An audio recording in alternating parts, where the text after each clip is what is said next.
Jamie, when it comes to being an apprentice, what have been the main benefits for you? I think working with an organisation rather than, for example, at university, etc., and an organisation like the Royal Opera House where I am has been a great benefit, because where they need to, they hold your hand, they show you the way, and then they let you off. It's like you've got a free paint palette, I suppose. They let you go out, they let you work with the projects you've got. So yeah. I guess some people of certain ages still think an apprentice is somebody who's go and make the coffee, son, go and get the left-handed screwdriver. Life today in 2012 as an apprentice is a lot more sophisticated. Yeah, no, it's very different. You do still hear that quite a lot. You speak to people and you think, oh, what's an apprentice? And they think, oh, it's a carpenter or it's someone who does the tea breaks, etc. And it really isn't like that anymore. You work on projects, you lead on projects. I, for example, work with schools and work in the arts, but there are many different, for example, cultural apprenticeships that are available for people in many different sectors. My apprenticeship is Community Arts Management. I'm currently studying level 3. What I do is working with the Events and Careers team at the National Skills Academy for Creative and Cultural. I'm currently an events assistant, helping out, sorting out many events that are running throughout the year. We hold Officers' Choices. Currently I'm working on the annual industry conference, which I'm doing the materials for. That is starting in March. So I was starting my apprenticeship. I was, to be honest, didn't really know anything. I was out of employment for 7 months.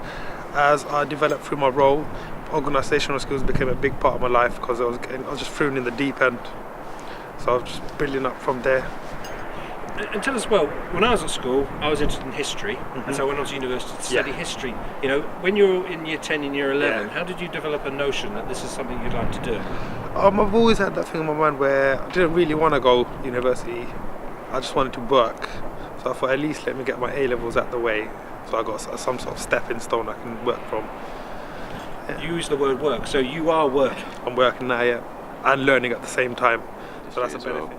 How did you find out about apprenticeship? What was the journey from school to the apprenticeship? Well, I was a student last year, and from last year I was looking at universities, and I had the qualifications to go to university, but my course leader at the time said, we're setting up this apprenticeship. It's going to be quite a new apprenticeship. You're going to be, sort of one of the pilots, if you like, for it. And it's going to be a really good experience for networking, meeting with us, and really getting a hands-on approach to what you're doing, rather than sitting in a class and saying, hearing someone else's experience of what they did. One of the fact here at Thurrock, there are 4,000 companies. You feel in many ways there should be 4,000 apprentices? Definitely, yeah. I think there should be a lot more apprentices, because I don't think enough people know about it, to be honest.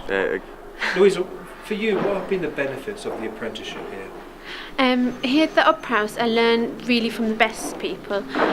We're producing work for all over the world, so the work we are doing is to a very high standard. So I've really got the opportunity to learn from the best, and to gain experience and to improve my skills. So they sent me onto courses such as live drawing or perspective. So things I need to improve on, they really look that I can improve on that.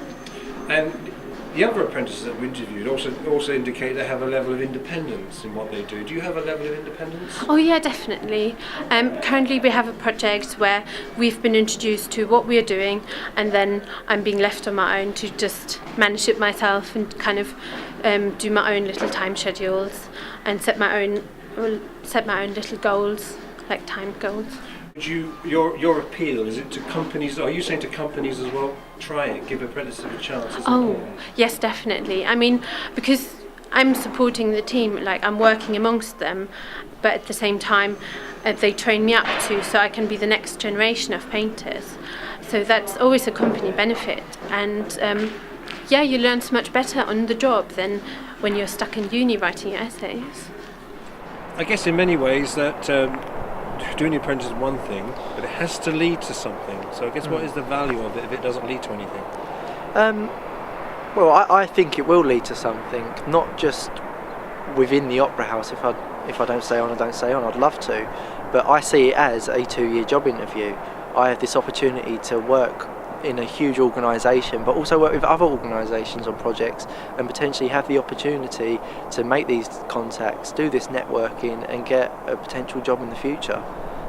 And I see it as a job interview for the industry, not just the Opera House.